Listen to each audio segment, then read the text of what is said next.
Good morning.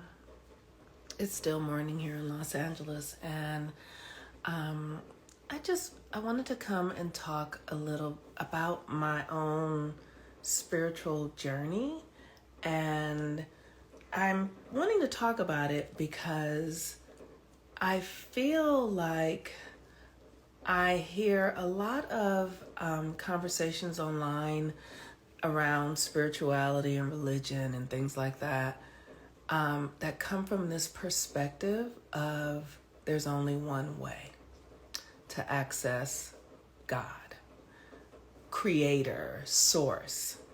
And I could be the only one that thinks this or experiences this. Maybe I've experienced it in myself. Like when I was a Christian, I really believed that Christianity, it's raining here in Los Angeles too.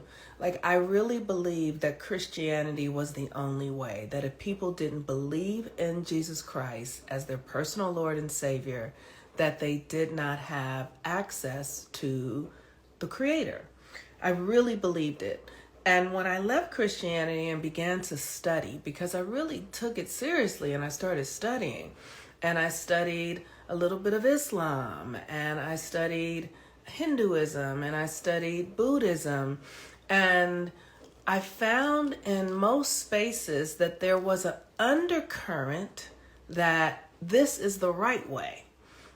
So when I used to chant Nam Myoho Renge Kyo, there was this internal conversation that was like, chanting is the only way to clear your karma and access God. And, this is the only way. We have the best way.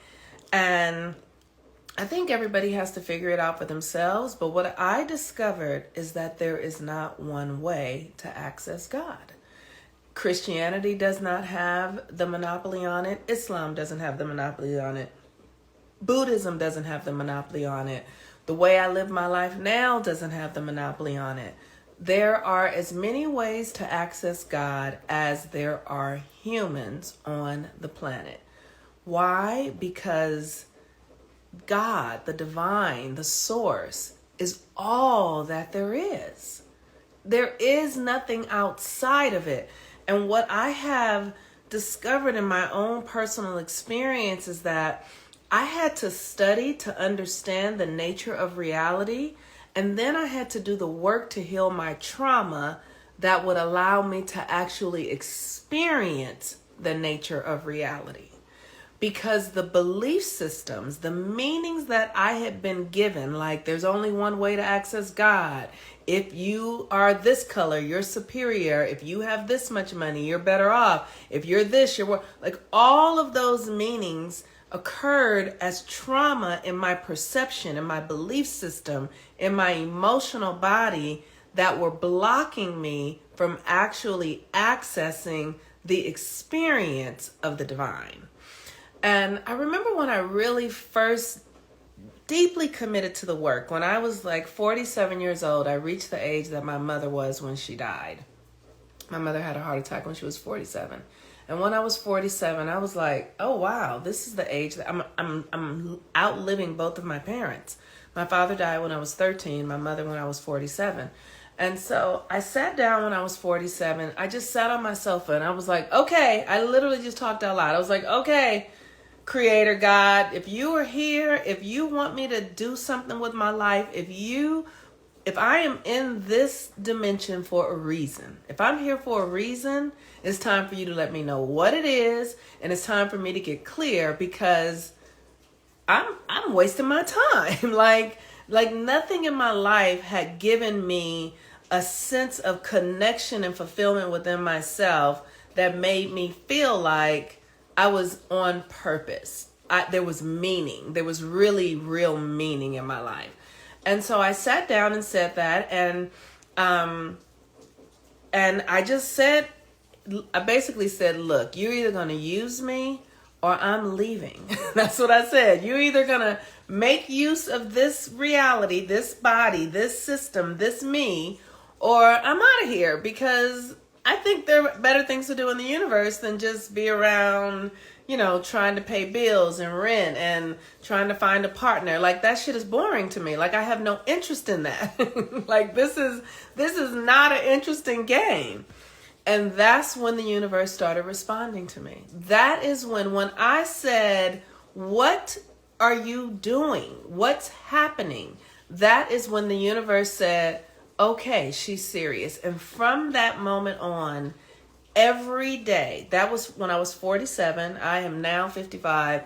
Every day I have had some sort of interaction that I am aware of, that I'm conscious of, that I know is just for me, that shows me that I'm where I'm meant to be, that I'm on purpose.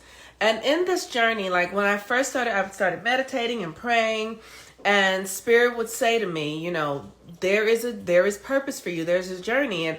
And I would be like, well, tell me what? And it's like, we can't tell you everything, because if we try to tell you everything now, you will miss the process. You will not be able to understand the things that we are directing you in the mind that you have now.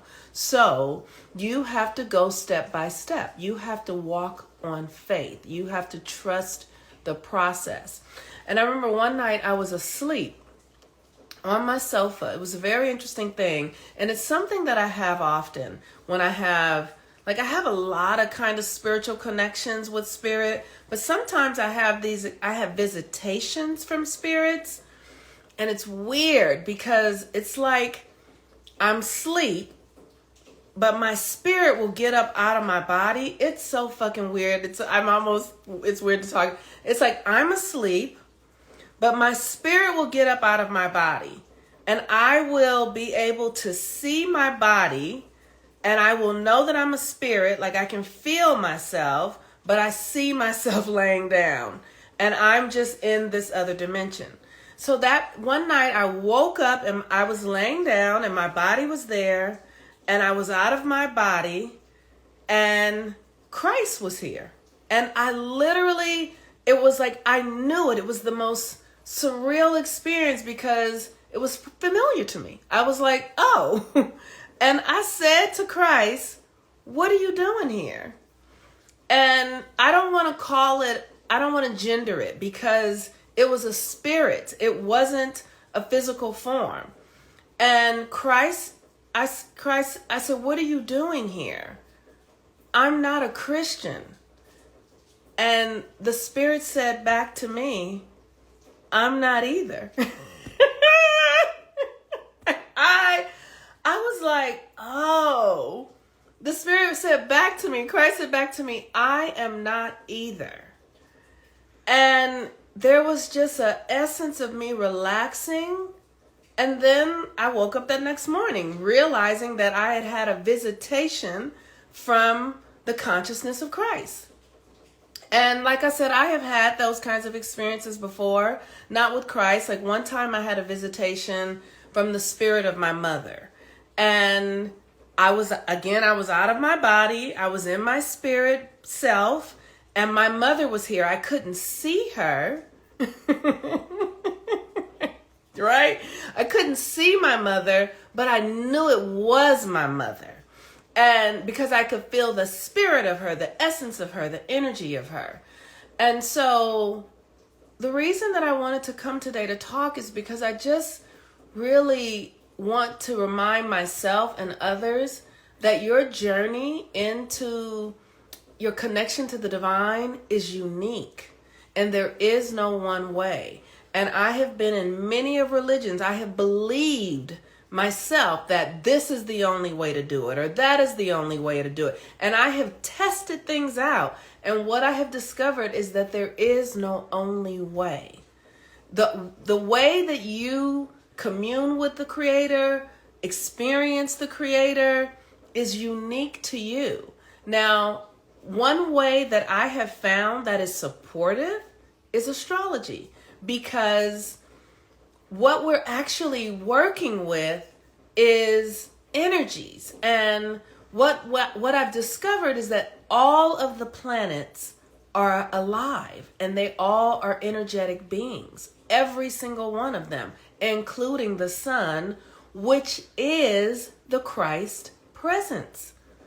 The Son is that, right? And that's why they said the Son of God. And, when you see me, you see my Father. The Son, the Son, right? But even in following your astrology, your path is going to be unique. There are things about us that are the same. Like, we are all connected to the planets.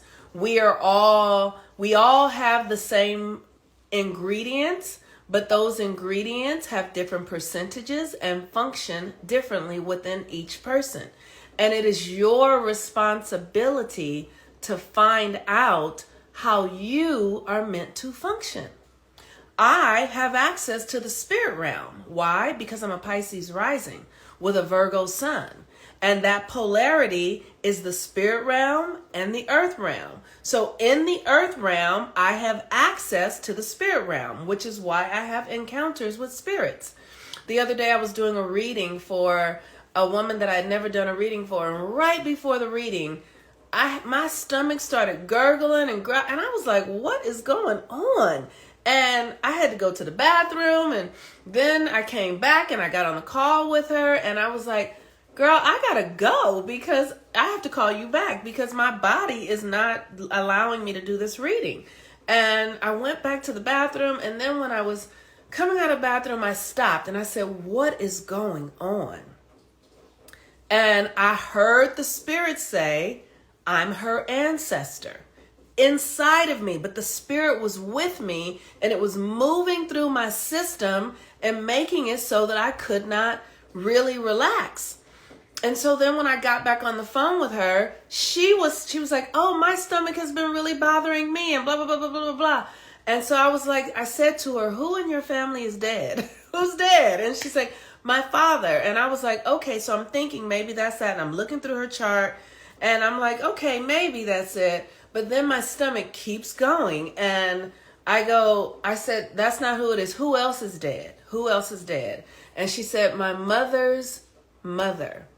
But she was like a dark witch or something like that, right? One of these women from Central America, and her moon was conjunct Pluto, conjunct her south node. That was it right there. I was like, yes, your grandmother is trying to connect with you.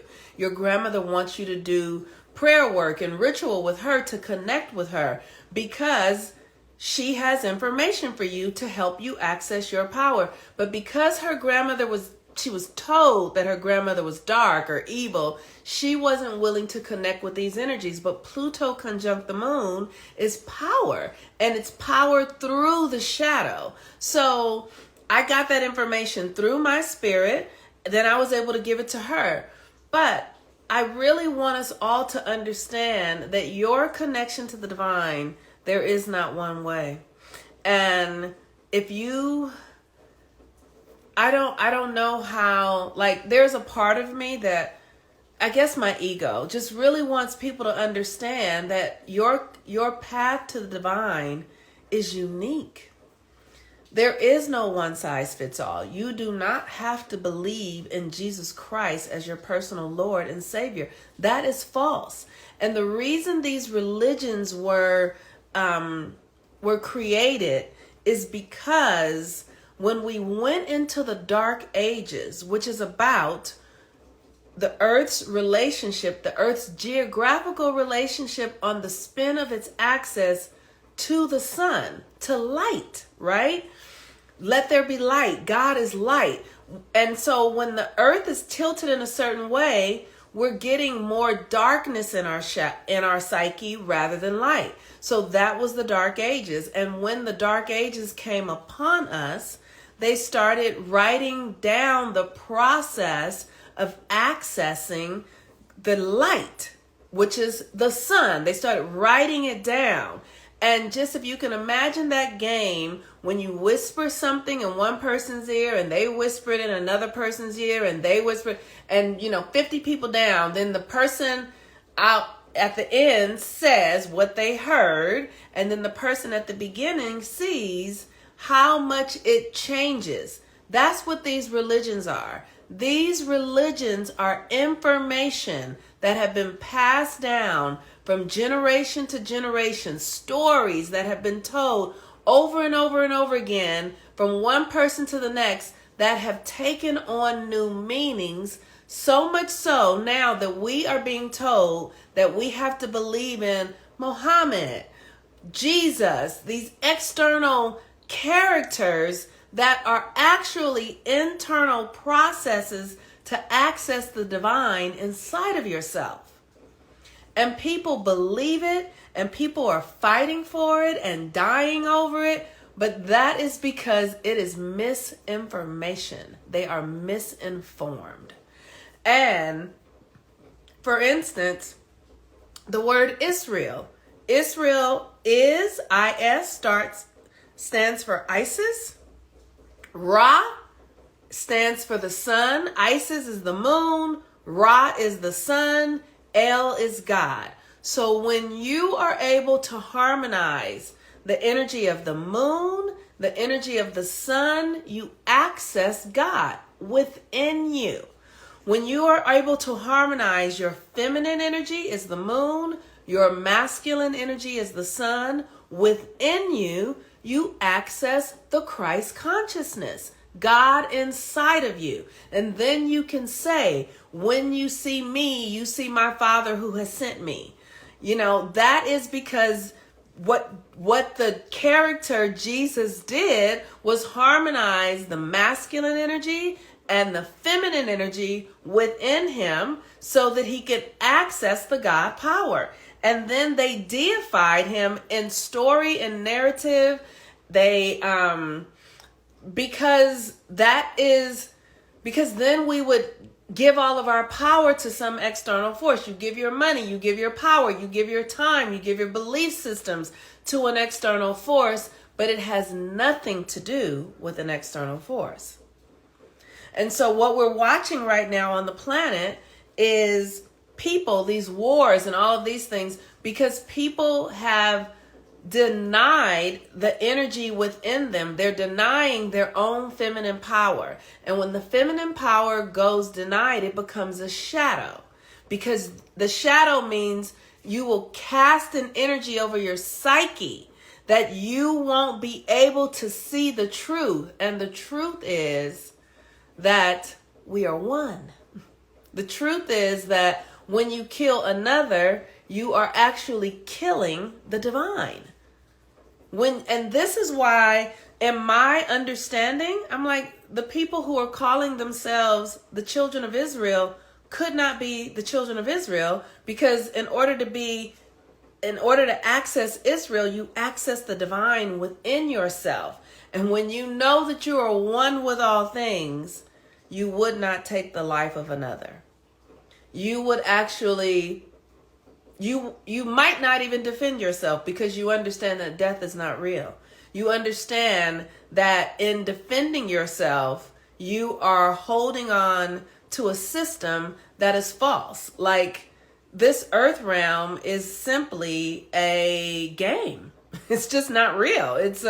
That's why we don't remember people who were here 100,000 years ago. But they were here, but we don't know their names, because you fade away. You dissolve into nothing. And everyone is going to do it. And what you create when you're here in this reality is you create karma, which is not, karma is neutral. It's just the cause and effects that you have created. So the work is not to kill another. The work is to kill the part of yourself that believes you are separate from the divine. So, you know, I watch all of this stuff and I'm like, wow, this is just really fascinating how much we have misunderstood the narratives, the tales, the mythologies that have come down from our ancestors, how much we have bought into false stories that have us believe that there is a God outside of us. There is not even a God that exists outside of you. Does not even exist outside of you. It doesn't.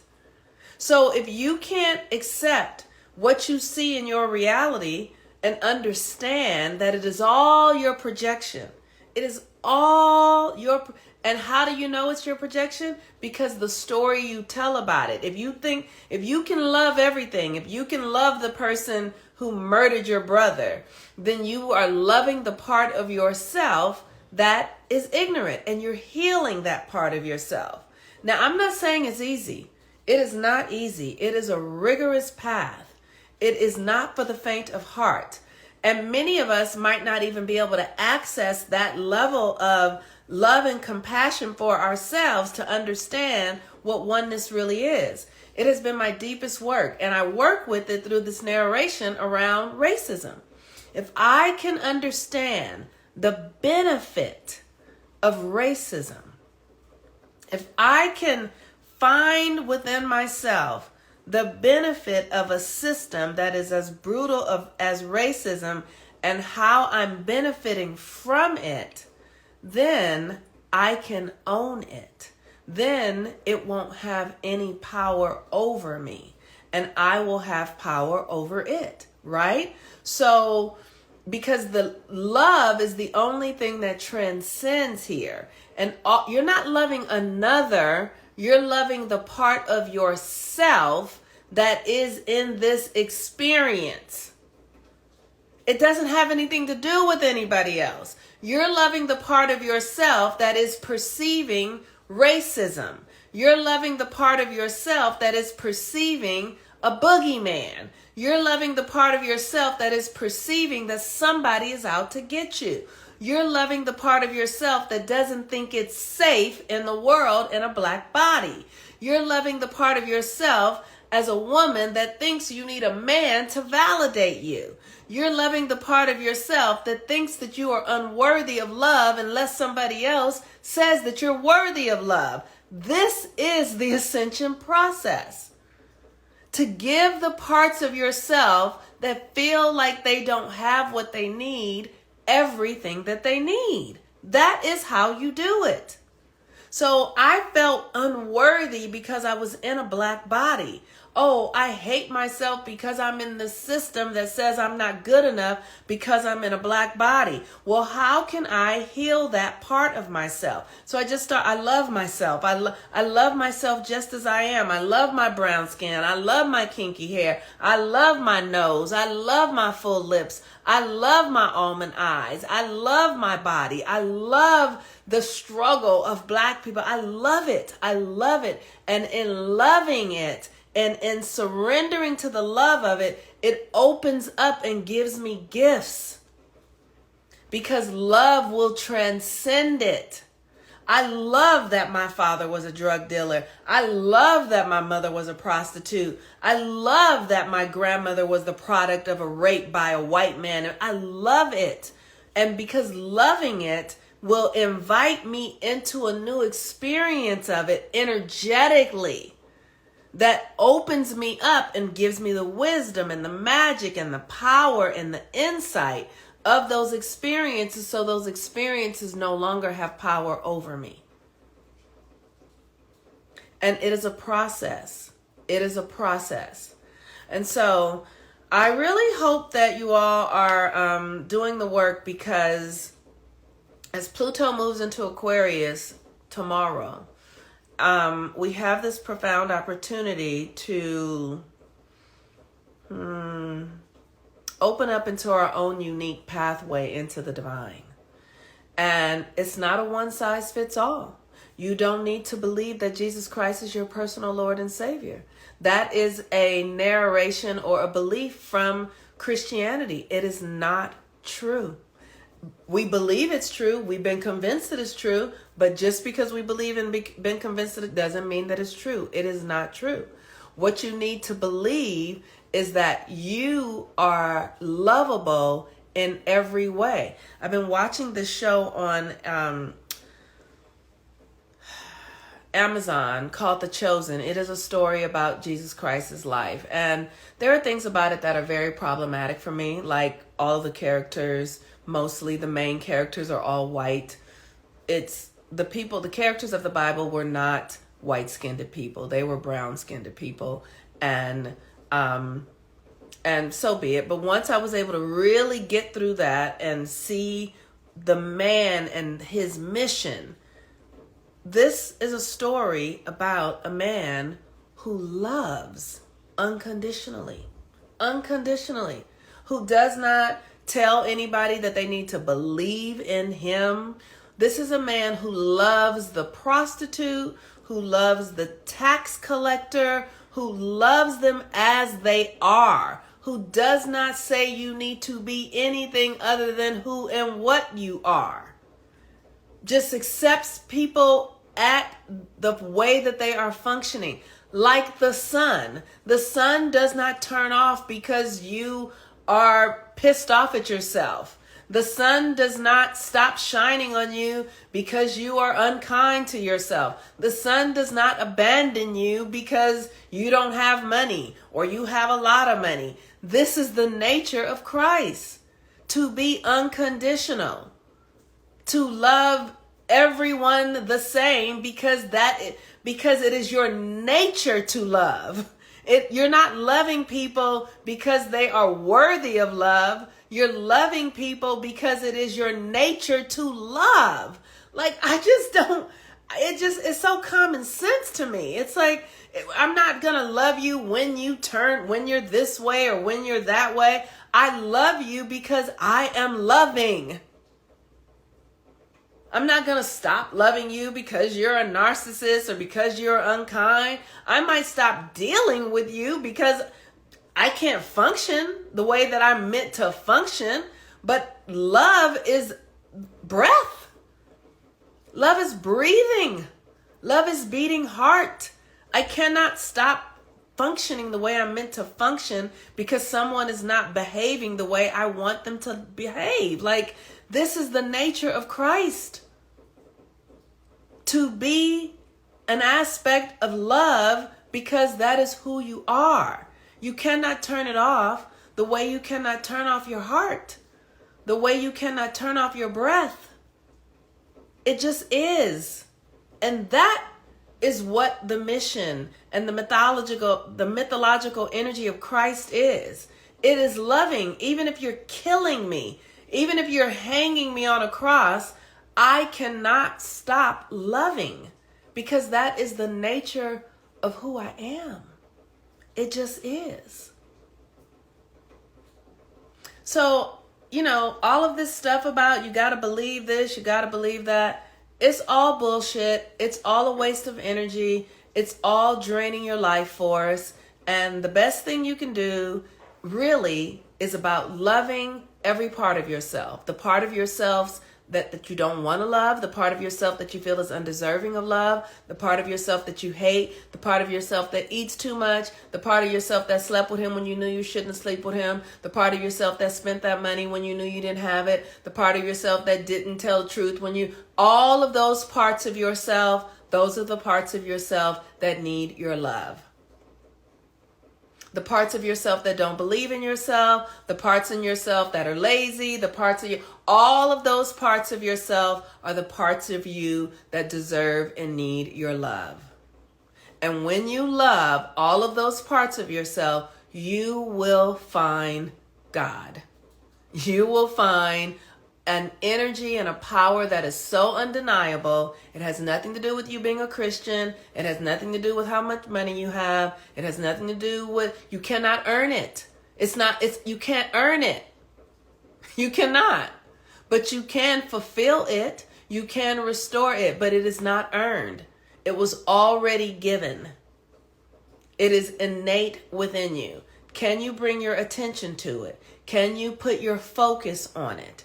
Can you open and be receptive to the greater aspects of yourselves that need love and love that and don't expect anyone else to do it. Don't want anyone else to do it. That was probably the greatest thing that I realized was that, I really just want someone else to love me. I think it's somebody else's responsibility to make me feel whole. And so all of my actions were doing things so that other people would feel good about me, and then that would make me feel whole. False. False. You don't owe anyone else anything. There is nothing you can do to make someone else feel whole, and there is nothing someone else can do to make you feel whole if you don't already. All of this is a projection. Everyone is only showing you aspects of yourself. So the people in your life who are behaving badly, who are not treating you well, they are showing you the mirror of how you are being with yourself. So rather than looking at them and going, how come they're this or how come they're that, look at yourself and go, what is it that I need to learn about myself that I would have that person in my life?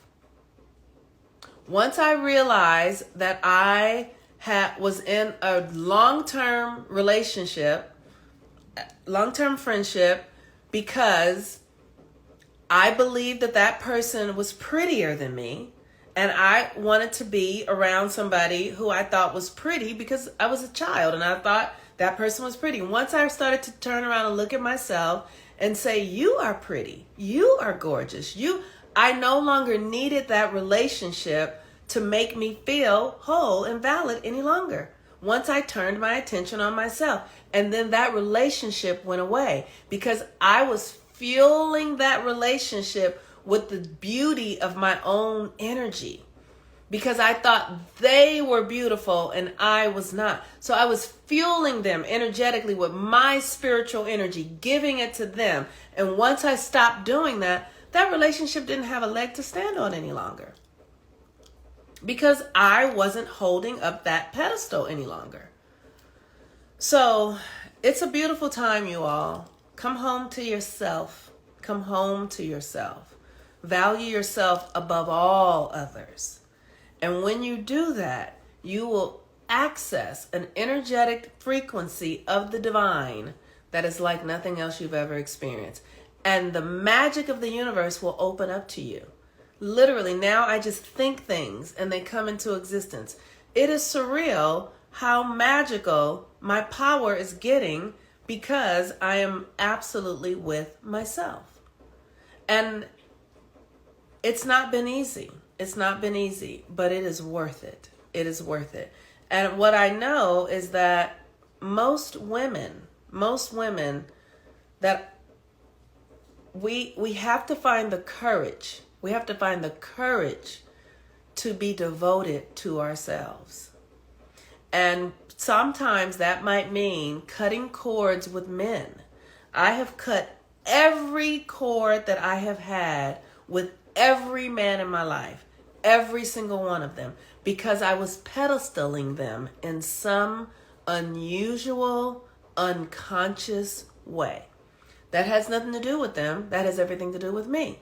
I believed that I needed a man in order to be valuable in some way. So every man that I have been intimate with, sexual with, and dependent upon in some way, I have cut every cord so that I could bring that power back to myself, because I need my power. And the energy that has opened up is profound. But that is the harmonizing of the masculine and the feminine. Anything you believe that you need outside of yourself, you are creating an attachment to. And you must detach in order to actually experience the benefit of that energy.